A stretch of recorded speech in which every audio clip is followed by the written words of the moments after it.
Hi and welcome back to UK Precision Hand Loading's presentation of how to load bench rest quality 22BR hand loads.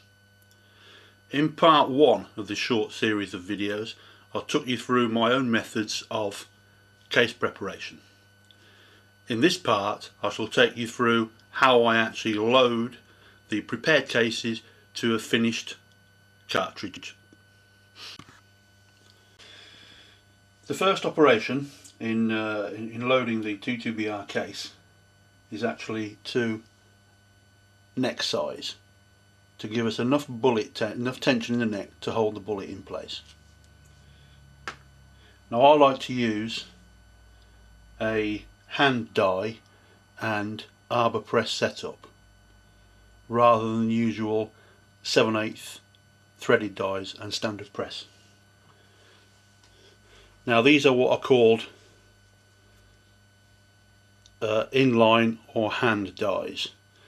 These dies are homemade and have been cut with the same reamer used to chamber the rifle for which we are reloading.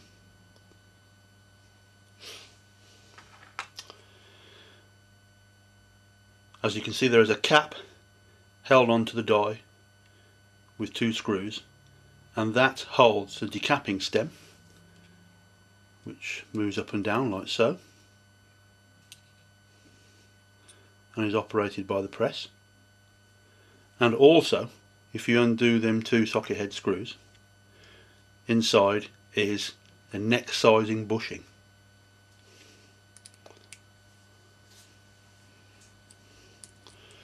Which I will now show you.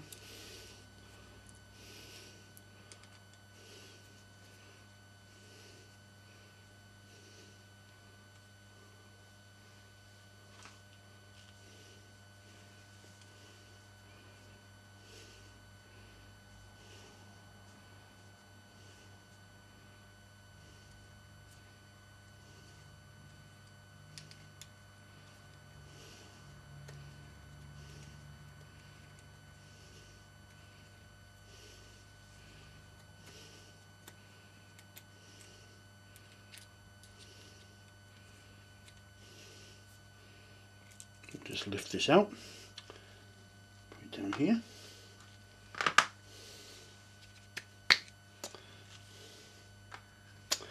and there we have the neck sizing bushing, which in this case is a 248, which gives us 2 thou of neck tension over the finished round diameter, but allowing for a little bit of spring back. There's probably about 1.5 thou of neck tension, which in my opinion is enough to hold the bullet securely. I only think that you need enough neck tension so that you can't actually rotate the bullet in the case between your thumb and forefinger.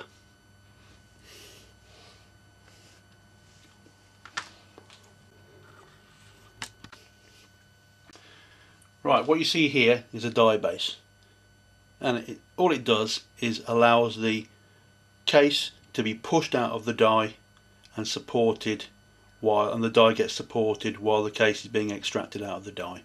It also has an area where it can catch a few primers when you are actually decapping fired cases.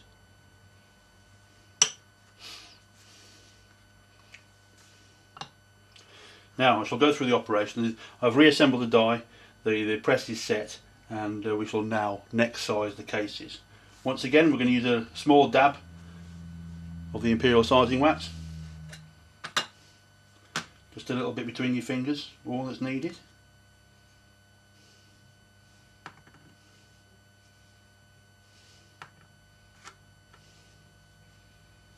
There you go.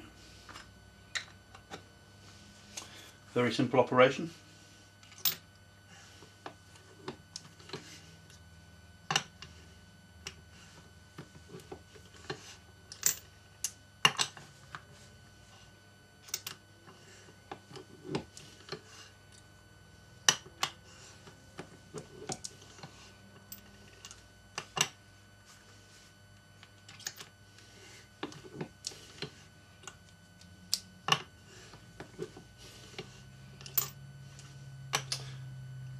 And there you are.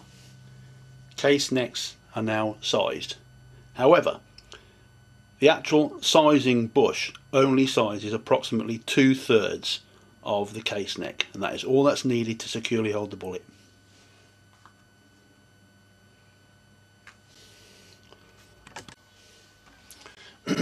Now for priming, I like to use this RCBS bench prime tool. I've used this tool now for nearly 30 years and it's loaded literally thousands of rounds. A lot of people say you can't get the feel for the seating of the primer into the pocket, but believe me, after the amount of rounds I've loaded on this tool, you can. And I think it's an excellent tool and something I much more prefer over to the standard hand seating tools that a lot of people use. It's very simple, standard shell holder, slots into here like so. You have two primer rams, one for small and one for large primers. And these go through the hole in the shell holder like so. And there's also a storage compartment on the side for them. You also get two primer tubes, one for large, one for small. And these slot into this part here. Operation of the tool, very simple, which I shall show you now. Lift the lever.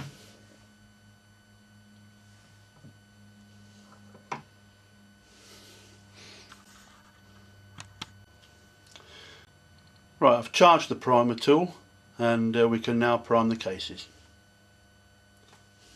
Firstly, press the handle down and the primer arm swings across and deposits a primer into the primer ram.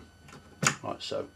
Lift the actual hand lever up and the primer ram disappears below the surface of the shell holder. Insert the case, press the arm down and the primer is seated. There you go. Very simple.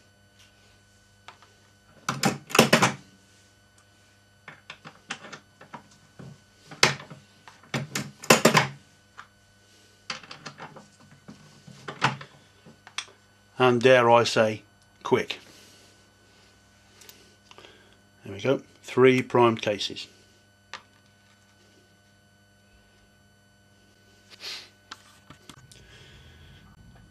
And now to powder charging. This is the Harrold's bench rest powder measure, particularly popular with bench rest shooters simply because it drops a very accurate charge.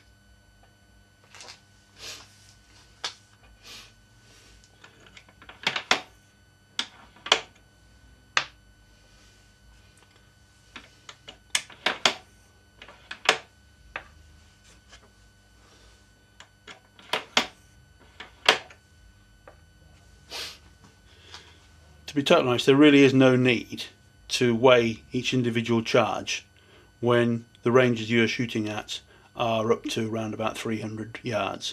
It's only when you start reaching out and the bullet is actually starting to drop onto the target at the end of the parabolic curve that you really do need to have very accurate powder charges. But for short range stuff, a good accurate powder measure like the Harrold's is adequate.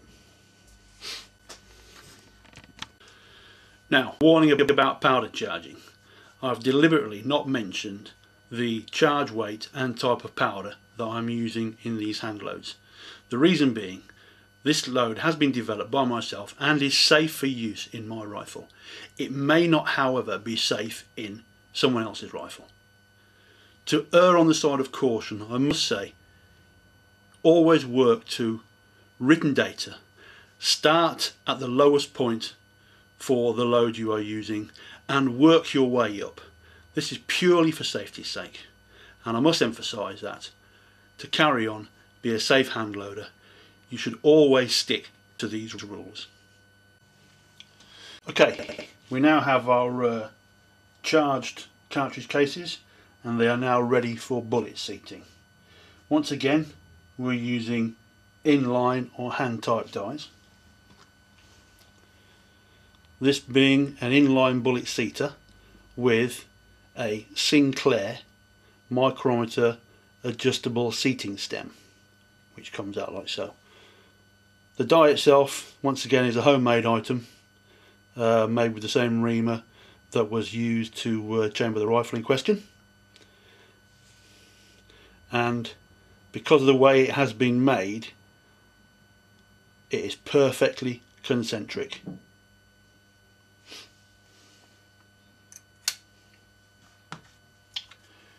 Here again we have a die base, and this is used purely for safety reasons.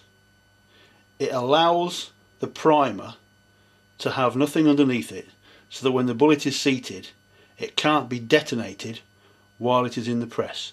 As you can see, the hole in the bottom, this is where the primer will locate.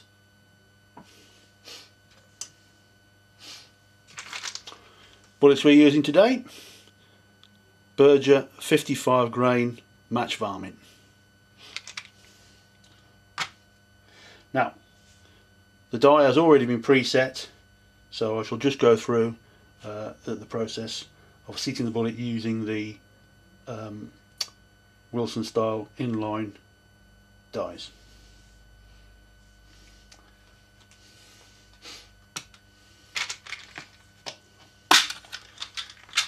Collect the bullet, place it in the case, hold it over like so, put the die over the top, press, and that's the bullet seated. Very simple.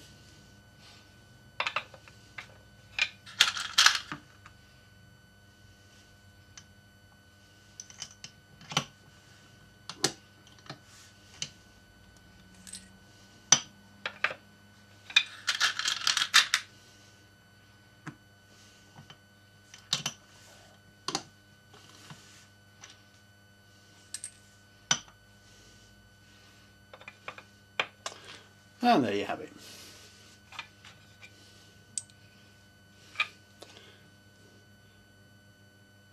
Three hand loads, bench rest quality for the 22BR. That concludes this two-part presentation from UK Precision Hand Loading. Thank you very much for watching, and I hope you enjoyed it.